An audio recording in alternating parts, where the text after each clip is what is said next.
Ang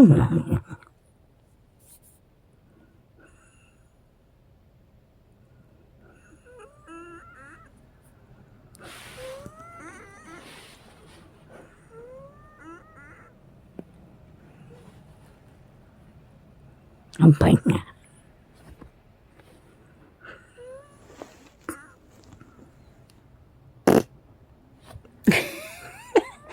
Be quiet, Dad. I try to capture the sound of your lung. Now make it more noise, more louder.